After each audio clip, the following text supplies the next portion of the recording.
Hi friends, day life ಡೆಕರರ್ ಚಾನಲ್ಗೆ ಸ್ವಾಗತ.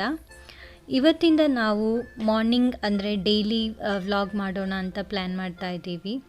So ಇವತ್ತು ನಾನು ಎಂದಿನಂತೆ ನನ್ನ ಬೆಳಗ್ಗಿನ ರೂಟೀನ್ ಬ್ರೇಕ್ಫಾಸ್ಟ್ ಮಾಡಬೇಕು. ಸೊ ನನ್ನ ಮಗಳು ಏಳೋದಕ್ಕಿಂತ ಮುಂಚೆನೇ ಎಲ್ಲ ಕೆಲಸನೂ ಮುಗಿಸ್ಬೇಕು ಅಂತ ಎಲ್ಲನೂ ಬೇಗ ಮಾಡ್ತಾಯಿದ್ದೀನಿ. ಇವತ್ತೇನೆಂದರೆ ಈಸಿಯಾಗಿ ಚಿತ್ರಾನ್ನ ಮಾಡೋಣ ಅಂತ. ಮೋಸ್ಟ್ಲಿ ನಾವು ಅದೇ ಮಾಡೋದು, ಯಾಕಂದರೆ ನಮಗದು ಸ್ವಲ್ಪ ಇಷ್ಟನೂ ಹೌದು ಮತ್ತು ಬೇಗ ಕೂಡ ಆಗ್ಬೋದು. ಸೊ ಟೈಮ್ ಇಲ್ಲದೆ ಇರುವಾಗ ನಾನು ಹೆಚ್ಚಾಗಿ ಮಾಡೋದು ಚಿತ್ರಾನ್ನ. ಸೊ ಪಾತ್ರೆ ಎಲ್ಲ ತೊಳೆದು ನಿನ್ನೆನೇ ಇಟ್ಟಿದ್ದೆ, ಬಟ್ ಇನ್ನೊಂದು ಸಲ ವಾಶ್ ಮಾಡಿಬಿಟ್ಟು ರೈಸ್ ಇಡೋಣ ಅಂತ. ಕುಕ್ಕರಲ್ಲಿ ರೈಸ್ ಇಟ್ಟರೆ ಆಲ್ಮೋಸ್ಟ್ ಒಂದು 5 ಮಿನಿಟ್ಸ್ ಕೂಡ ಬೇಡ. ವೈಟ್ ರೈಸ್ ಆದ್ದರಿಂದ ಬೇಗನೆ ಬೆಂದುಬಿಡುತ್ತೆ ಅದು. ಆಮೇಲೆ ಮಸಾಲ ಹಾಕಿ ಒಂದು 10 ಮಿನಿಟ್ಸಲ್ಲೇ ಚಿತ್ರಾನ್ನ ರೆಡಿ ಆಗುತ್ತೆ. ಸೊ ಇಲ್ಲಿ ನೀವು ನೋಡ್ಬೋದು, ನಾನು ಪಾತ್ರೆ ಎಲ್ಲ ವಾಶ್ ಮಾಡಿ ಕ್ವಿಕ್ಕಾಗಿ ಅದು ಕೂಡ ಆಗುತ್ತೆ. ಒಂದು 5 ಮಿನಿಟ್ಸ್ ಎಲ್ಲ ಆಗೋಯಿತು. ಸೊ ಬಿಸಿನೀರು ತುಂಬ ಬಿಸಿ ಇತ್ತು, ಸೊ ನಾನು ಸೈಡಲ್ಲಿ ಇಟ್ಟಿದ್ದೀನಿ ಕೆಲಸ ಮಾಡ್ತಾ ಕುಡಿಬೇಕು ಅಂತ.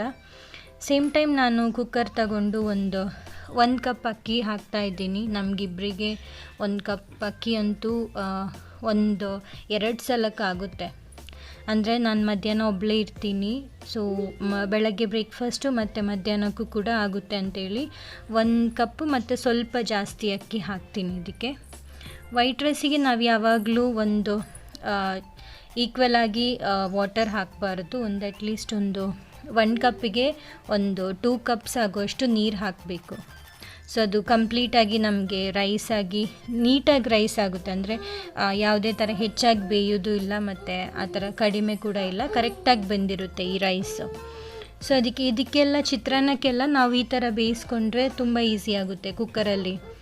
ಸೊ ಯಾವುದೇ ಅಂದರೆ ರೈಸ್ ಇವಾಗ ಜಾಸ್ತಿ ಬೆಂದರೆ ಅದು ಚೆನ್ನಾಗಿ ಬರಲ್ಲ.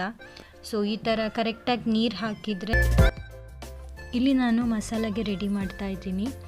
ಒಂದು ನೀರುಳ್ಳಿ, ಒಂದು ಹಸಿಮೆಣಸಿನ್ಕಾಯಿ, ಸ್ವಲ್ಪ ಕೊತ್ತಂಬರಿ ಸೊಪ್ಪು, ಸ್ವಲ್ಪ ಕರಿಬೇವಿನ ಸೊಪ್ಪು ಇದೆಲ್ಲ ತಗೊಂಡು, ಆಮೇಲೆ ಒಂದು ಒಗ್ಗರಣೆಗೆ ಅಂತ ಸ್ವಲ್ಪ ಕಡಲೆ ಬೀಜ, ಆಮೇಲೆ ಕಡಲೆ ಜಾಸ್ತಿನೇ ಸಿಗಬೇಕು.